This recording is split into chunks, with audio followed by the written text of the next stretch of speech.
Kakausapin natin unang panayam ngayong umaga na may kaugnayan nga po sa nangyaring drug bust noong 2022 sa Tondo sa Maynila. Alright, si Yusek Raul Vasquez po ang DOJ Head of Legal Cluster and Legislative Liaison. Ganda umaga po Yusek and thank you for your time. Magandang umaga, Ted. Magandang umaga sa iyong manunood at tagapakinig. Salamat muli po. Yusek, nakapanayan po namin si Secretary Junvic Remulla ng DILG. Sabi niya, bahala na ang DOJ dito sa, hindi ko maunawaan kung pag-amienda ba, amendment o pagpapalakas sa kaso o maaari pong re-investigation ba dito po sa kaso nga ni Police Master Sergeant Rodolfo Mayo et al. Pwede ho ba namin munang malaman ano po ang kasalukuyang estado nitong kaso na sinasabi po sa mga balita nga daw po ay aabot sa 20 siyam na mga active and former policemen ang sangkot sa kaso. Go ahead, sir. Ted, meron ng dalawang kasong nakasampa sa korte. Yung una, yung kaso lamang laban kay Sergeant Mayo, kay Atadero, at yun ay ongoing na yung presentation of evidence. Ang pangalawa naman ay itong huli lamang na na-file na tungkol sa planting of evidence at bungling. At ito ay yung involved yung 29 na miyembro ng ating kapulisan. So, bale dalawa yung kaso. Maliban dyan, Ed, meron pa nga itong darating na investigasyon once na magsubmite yung NAPOLCOM ng criminal complaint sa amin base sa kanilang more comprehensive and complete investigation. Na ito yung subject matter ng press conference nung Monday. Opo, para ho mas maliwanag, ito pong kaninyong dalawang kasong ito, dito ho ba kasama na yung kaso ni Police Master Sergeant Rodolfo Mayo at saka ni Atadero? Yes, kasama na dyan yung una, yung tungkol sa supposed possession of 909. Nung nandun sa yung WPT. Opo. Sir, ito pong si Master Sergeant, ngayon po i-dismiss na ito no, sa serbisyo, Rodolfo Mayo. Saan po ibinase yung kanyang kaso? Yun ho kasi po, as we all know now, hindi ho ba no, maliwanag na stage nga yung ginawa nilang sinasabing umano'y bust dito kay Mayo kasi nga hawak na pala ito ng mga pulis a day before pinalabas po nila na ito'y nahuli nung Oktubre 9. Ano po? So, kumbaga, hindi ho ba kapag nag-file ka ng maling kaso, mag-file ka ng kaso based on na klarong mali na mga facts, baka ma-technical po at ma-dismiss yung kaso? Tama ka dyan, Ted. Kaya nga ho, ang direction ho ngayon ng DOJ sa instructions ng ating kalihim, Boying Remulla, ay i-review, i-re-evaluate yung pending case ni Mayo at ni Atadero tungkol doon sa nasabat na malaking bulto ng shabu doon sa WPT. Kasi yun nandun si Atadero, kaya nga siya kasama si Mayo tungkol sa shabu na yan. Yun ho yung basehan nun. Kasi kung kapag attend kayo doon sa press conference ng doon nung Monday, nilahad po ng NAPOLCOM yung more comprehensive, complete, supported by CCTV footages at iba pang additional pieces of evidence gaya ng mga affidavits mismo. Yung result congressional hearing sa bagay na to, pinagsama-sama nila lahat yan at yun ang hinihintay namin dahil ito na yung maglalagay sa tamang perspektibo kung ano yung tunay na kasong ilalahad natin, isasampa natin. Kaya tama ka na kung susundan mo yung dokumentong ginamit dun sa kaso ni Atadero at saka ni Mayo na pending ngayon, medyo tagilid nga dahil yung compliance ng Section 21, yung sinabi mong maraming question kailangan abot yung proof beyond reasonable doubt sa criminal cases. Pending na yan, but wala namang magpipigil kasi sa prosecution na i-review yung lahat ng bagay na yan dahil sa kadahilan ng may mga newly discovered pieces of evidence. Okay. Naka-file na po ang kaso sa hukuman po, Yusek, mismo, itong dalawang kasong itong binabanggit nyo? Yes, yung Okay. isa, prosecution na presentation of evidence na yung kaso ni Mayo at saka ni Atadero pending sa Manila RTC. Okay, sige po. Yung pangalawa naman, ito yung bagong kaso lamang, Ted, no? Yung bungling of evidence, and then at the same time yung planting of evidence. Yung ay kasasampa lamang, yun ang nag-issue nga ng warrant of arrest ang Regional Trial Court doon sa bungling case. Okay. Isang ibang korte kasi ang humawak naman doon sa planting of evidence, wala pang warrant doon. Okay, yung pong planting of evidence, ihiwalay natin po, Yusek, bago ko balikan itong original po na kaso nitong sila Mayo. So itong planting of evidence, bagong kaso ito, involving sino po naman? Yun ang 29. Kasama na yan yung binanggit mo na mga personalities. Okay, sige po. So ito pong separate case ni Mayo, dalawa lang sila ni Atadero? Tama, dalawa lamang sila.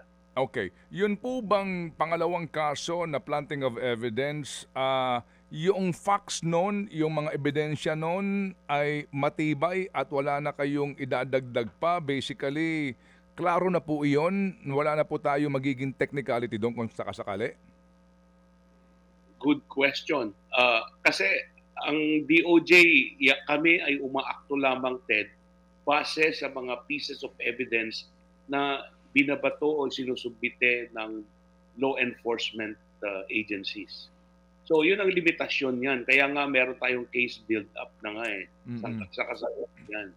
At ang kagandahan nito, sa kadahilan ng meron ng dadating pa na mas komprehensibong report ng NAPOLCOM at hinihintay namin yung formal criminal charge nila para yun mo yung mag-umpisa ng proseso ng case build-up nitong panibagong comprehensive report na to ay yan ay pagkakataon ng DOJ na aralin o sigin ng mainam yung mga lahat ng pieces of evidence para titignan kung pwede bang yan ay pagsama-samahin yung tinatawag natin na i-join mo lahat-lahat yung mga kaso, consolidation, or kung pwedeng magkaroon ka ng anggulong iba. Kasi nga, yung mga kasong final ay individual liabilities lamang. Tao, mga kung anong ginawa mo, kung ano yung pagkakamali mo, ano yung negligence mo, etc. Kung ano man yan, Ang tinutumbok ngayong anggulo ay yung conspiracy. Yun. Kasi nga, if we have to consider the volume, the sheer volume, it's unimaginable talaga. Ang estimated volume kasi ng stash of shabu doon sa WPD ayon sa report ng NAPOLCOM, itong last report natin ay around 1.5 tons of which the bulk of it na account na, pero may around 300 kilos ang hindi. So malaki pa din. Kaya nga yung 990 plus yung naibalik nila na ayon sa report na 42 kilos, lahat po yan ay bulto noong dinestroy yung kasi yan ang patakaran sa batas eh. Pag may nahuli kang mag-iwan ka lamang ng representative sample sufficient in amount and volume for you to prosecute the case. Ang para ma-avoid natin yung leakage at ang posibilidad na yan ay babalik sa general public at magkaroon lalo ng problema sa ating mga kababayan, ang nangyari na sinunog na yan, yung kadamihan yan. Destroyed na. yung nga po, as provided for no by the Comprehensive Dangerous Drugs Act, di ba? Yung disposal nito pong confiscated na mga illegal drugs na ito. Yusek, dito po ngayon sa nasunog na ito, no, basically ito pong mga ebidensya. So kayo na lamang po iaasa doon sa mga dokumento tungkol po sa ebidensyang ito. Plus the fact na meron pong mas komprehensibong kwento at may ebidensya, CCTV at testimonya po ng mga nakapanayam mismo po ng NAPOLCOM para masiguro po natin na airtight ang kaso. Posible ho ba na itong second case na isinampa ay i-hold rin po naman ninyo muna? Kasi po alam naman natin na ang depensa dito, nga hanapin po talaga dito ay butas o doubt, no? Para ma-acquit ang kanila pong mga kliyente dito. Meron din hubang ganun pong posibilidad ngayon na ihinto nyo muna itong kasong ito at i-atras at magharap po ng kumbaga supplemental na po na ebidensya at mas matibay? Yan ay kasama sa mga assessment dito sa case build-up, Ted. Kasi yan ay magkakaroon ng pagkakataon ang ating DOJ, yung mga para makagaroon tayo ng quality case talaga sa bagay na to. Kasi we were led by the bits and tidbits of information. Mga kwan ba, parang segmentalized lang kasi ang kwan ang mga dokumento. Kaya nung una nga, talagang medyo problematic talaga yung unang naisasampa dahil based doon sa sinabi ng doon sa press conference ay fallacious narration of facts and false documents. Kaya talagang walang patutunguhan talaga yung dalawang yung Opo. Sige po. So, sir, so dito nga po sa press conference ni Secretary Junvic at maging sa aming panayam, sabi nga niya, nasa DOJ ngayon, tutulong nga dito ang PNP at ang NAPOLCOM. So kung babalikan natin itong mga kasong isinampa ngayon na pending, sino po ang nagsampa nito? Na maaari nating ituring ngayon na posibleng mahinang kaso na magresulta po sa dismissal nito mga pulis also on the basis of conspiracy nga. Kasi dito po sabit-sabit sila talaga kung sakasakali po eh. Sino ho ang naghain ito na parang klaro ho naman na mukhang hindi matibay ito at malaki ang posibilidad na ma-dismiss eventually itong mga kasong ito? Well, yung nagsampa na POLCOM. Pero ang nangyari nga is that, again, they were also relying on the pieces of evidence submitted to them. Kumbaga, by the PNP? Yes. Okay. Opo. Sige. So ito na nga po ngayon under new management, new leadership. Ito na nga po 'yon. Conspiracy sinasabi nyo, hindi ito isa-isang mga tao lang, kundi talaga may kuntsabahan. Kasi po nga sa video, kitang-kita natin, di ba? Yung kung paano puminaniobra nila yung kwento. And then, kanya-kanya nga hakot sila ng shabu eventually, di ba? Hakot na sakay ng motorsiklo. Dumating pa po yung Deputy Director General at sinasabi nga daw po, meron daw pong pahintulot nung nakatataas. So dito po, sa conspiracy po na anggulo, kasama na po ba ang pangalan ni dating PNP Chief General Rodolfo Osorin Jr.? Alam mo, Ted, it would be premature for us to say anything at this point kasi case build up. But what we can say with certainty is that we will pursue the pieces of evidence and wherever it would lead us, the DOJ, the present leadership of DOJ, will initiate the proper criminal cases against anyone involved. Hindi ho naman natin, wala akong personalan dito kasi it's high time that we have to do something about these cases. And kung hindi ngayon, kailan? Kung hindi tayo, sino? Something like that. Ang tingin mo yung parang attitude ng ating present leadership. And we are thankful na lahat po ng mga stakeholders dito ay nagtutulungan naman. At let me just state na hindi ko naman lahat, and I think that was clearly emphasized during the press conference, na hindi ko ito laban sa kabuuan ng PNP as an organization, kundi maliit na porsyento lamang nito. Kasi nga 99% ayon kay Secretary John Vic sa ating kapulisan ay tunay. They remain true to their sworn duties. They're responsible and they are committed to their duty and to their perform their job. Opo. But Opo.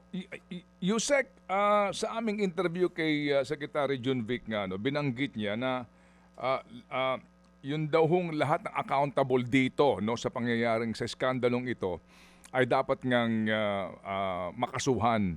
So sabi ho ninyo, too early, no, to state na yung dating Chief PNP ay may pananagutan dito. Pero sabi din po naman ninyo na ngayon, meron na ho kayong binabalak nga na palakasin niyo po yung kaso. So kailan po magkakaroon talaga ng revelasyon kung sino-sino ang isasama po sa kasong ito at kung sino-sino po ang madadawit nga doon sa nagdaang administrasyon ng PNP nung mangyari ito? for a start, Ted, we would be guided by, to a large degree, we would be guided by the findings of the NAPOLCOM, yung more comprehensive report. Okay. So, all the personalities there would definitely be part of the case build-up. Kasi we have to understand na yung comprehensive report nila is the result of administrative investigation. Mm-mm. Yung pagkato ho kasi ng NAPOLCOM ay yung administrative aspect. Kaya nga ho, yung naging result ng kanilang findings ay dismissal from service, yung kadamihan doon, at may mga demotion. These are the two grave penalties ng ating batas tungkol sa violations ng administrative aspect. Now, doon sa amin naman, ito na yung mas matindi at mas malawak at mas masidhi. Dahil this would now be the criminal case. Because even the filing itself of a criminal information later on, after preliminary investigation, mas mataas ang antas ng ebidensya na kailangan kasi substantial evidence lamang sa case eh. Dito sa preliminary investigation, base sa aming mga bagong patakaran ngayon sa DOJ, ang ebidensyang kailangan ay prima facie evidence with reasonable certainty of conviction. But under our case build-up policy, whereby all prosecutors and law enforcement are mandated to cooperate and assist each other in the case build-up to ensure a quality case and to prevent, by the way, to prevent the filing of frivolous or harassment suits or weaponization of criminal laws. Ito ang paraan para ho masalaho natin ng mainam yung mga kaso. At yun ang sabi ho namin kanina na kung saan man dadalhin ng ebidensya ang case build-up na to ay yun ho yung maisama sa kaso. Posible po, kailan po kaya ito matatapos itong case build-up na ito and eventual nga po paghahain na mas malakas na reklamo? We will be seeking the assistance also of, if necessary, ng NBI kasi kailangan nating palakasin ng mas matibay yan eh. Titignan natin kung sufficiente na ba yan at kung hindi, magdagdag tayo at magkuha din sa additional sources ng yung mga ibang congressional hearings, etc. or other witnesses. Ang importante dito, Ted, ay magkaroon tayo ng mas matibay na kaso. As to the time frame, we are not guided by any time frame. There's no need to rush on things because it's possible na baka nga magkakaroon ng hindi magandang resulta pag masyado nating ng bagay-bagay. Okay, sige po. Ito pong itong si Rodolfo Mayo ngayon ay nakakulong di po ba? Yes, okay. As far as I know. Opo, nakakulong siya ngayon. Anong kaso ito? Yung kaso nga na isinampa ninyo na inyo pong gustong ibalak na i-withdraw ngayon at palitan o at baguhin? Hindi naman ibalak i-withdraw. We are now assessing the pieces of evidence as of now. Pero kailangan ho nating aralin ng mainam yung timing pati kung ano ba yung dapat na gawin dyan. Kasi nasa gitna na ng kanyan ng labanan, kumbaga, nasa larangan na ng presentation of evidence yung sa kanila. Pero dalawa lamang sila doon. Yes. Opo, pero Mayo. kasi nga po ngayon ang presumption ko lang po no na nakakulong siya at pinapayagan siyang ikulong, wala na siyang liberty ngayon kasi nga non-bailable offense ito na kanyang kinakaharap. And then eventually po kung pupunta kayo doon sa mukhang withdrawal ng kaso, kayo mismo magkukusa kasi nga aayusin pa ninyo ang mga ebidensya lamang kay Mayo, there's a possibility na palalayain mo na siya ng hukuman? Tama. Pero, yun nga, papasok naman kung kailan namin gagawin yan at kung paano namin isaayos yung strategiya para hindi mawala sa atin Okay. yung advantage, kumbaga. Okay, kasi nga po, kung babalikan natin tong kaso ni Mayo at ni Atadero, isinampay yung demanda based on the maling kwento. Ito po iyon, no? Ito ho yun, yung kumbaga sinampay yung demanda ayon doon sa staged, 'di ba? Nagkwento na binuo mismo nitong mga pulis na sangkot sa krimen na ito. Yes, ganun nga. Kaya nga may false documentation, mga ganun, Aray ko. mga false Wow. narration. Kaya nga, it would be foolhardy for the prosecution to continue on Mm-mm. kung ang takbo talaga. Kasi nga, these are newly discovered, Ted. Opo, Hindi ho natin naman Ah. magtuturo ng pagkukulang Mm-mm. yung prosecution dahil they were led to believe na yun ang dokumento, yun ang Opo. nangyari. And- Opo. We have to second guess yung mga ganyang pagkakataon. But then with these revelations, it presents a serious opportunity for the prosecution to Mm-mm. re-examine Mm-mm. ng action and to Opo. this time to make things proper and do it Opo. right. And with this revelation, Yusek, hindi nakapagtataka kung agad-agad mag-file ng petition for bail ang kampo ni Mayo at saka ni Atadero. Well, that's their discretion, but we are Mhm. ready to help them. No? Sa Opo. ngayon, as of now, Mm-mm. the ones that are presented are sufficient, no? Opo. Dokumentong yun para magpatuloy naman yung sitwasyon na nakakulong. The fact remains na we need to re-examine Opo. all developments. Opo. And ang kagandahan lang po sa mga pangyayaring ito, naging transparent po ang kagawaran, DILG at Kayot na Polcom sa totoong sitwasyon ng kaso kasi mahirap na itatago ito and then eventually madismiss yung kaso tsaka na naman po tayo, di ba?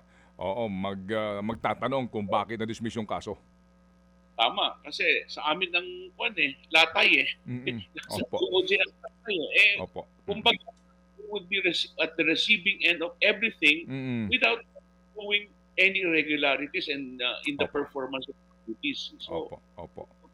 yun ang sitwasyon sa ngayon. Opo, salamat na marami. May pahabol lang pong tanong si Chacha kung mamarapatin po ninyo at igagalan po namin ang inyong pong sagot kung sakasakali. Cha, go. Yusek Raul, oo, tapos na po ang investigasyon ng NBI dito nga po sa alleged grave threat ni Vice President Sara Duterte kay Pangulong Bongbong Marcos Jr. Ano na po ang susunod na hakbang ng DOJ? Well, yan, case build-up din yan, Chacha. Kasi pagsampa nila pag-refer nila yan by way of a complaint sa ating kagawaran, yan ay pagkakataon na para aralin kung titignan kung sufisyente ba yung ebidensyang isasumite nila o kailangan pang dagdagan para ito ay magkaroon ng basehan na mag-conduct ng preliminary investigation. This is a way by which we would avoid also filing unnecessary cases against people who are innocent of charges. Kasi hindi ko naman yun yung mandato ng ating kagawaran. Rule of law, pangingibabaw po ng rule of law number 1. And wala po tayong sinisino dyan, walang personalidad involved. We are just guided by the evidence before us. So, ito pong sinasabi niyong evaluation dito nga po sa tapos na investigasyon ng NBI, kung ano man ang mga kaso na ifa-file kung meron man. Mga gaano po kaya ito katagal bago po maglabas ng final statement ang DOJ ukol po dito? once na mag-file sila ng complaint, yung mag-refer na by way of criminal complaint yung kasong yan, then that the case build-up would be initiated. Kasi base sa mga patakaran ng ating kagawaran ng DOJ, Chacha, and TED, ang case build-up ay mag-umpisa lamang the moment na sinumiti yan for evaluation. Pero hindi pa yan docketed. Once na positibo na merong basehan para mag-conduct ng preliminary investigation, that is the only time na meron na tayong docketed case for preliminary investigation. Sa ngayon, nasa level pa lamang ng law enforcement yan. Kasi hindi pa naman nakapagsampa ng formal na criminal complaint yung NBI being the law enforcement agency that conducted the fact-finding police investigation. Pero doon po sa naisumiti na ng NBI, ano pong kaso ang sinasabi nila? Base po doon sa kanilang investigasyon na posibleng maisampa? Pwede po ba ninyo pong ma-share po ito sa amin ngayon? Wala pa? Wala pa, Chacha. Kasi nga, sila ang magsusubmiti yun at doon sa criminal complaint nila na isusubmit dito sa Department of Justice, doon nila ilalagay kung ano sa tingin nila ang mga batas na na-violate, no? Doon naman titignan ng aralin ng ating National Prosecution Service kung yan ba ay ready na para mag-preliminary investigation at kung pagkatapos ng preliminary investigation may prima facie evidence with reasonable certainty of conviction para iangat at mag-file ng criminal information sa korte. Okay, sige po. Salamat na marami, Yusek, sa inyo pong panahon. Ang kami po yung nakaantabay sa development po ng mga napaka-importanting kasong ito. Mabuhay po, sir, and thank you. Maraming salamat, Ted, at maraming salamat, Chacha. Good morning sa iyong mga tagapagkikinig at ang mga manonood. Thank you. You know, True FM. Yusek Raul Vasquez po para po sa napaka-importanting kasong ito.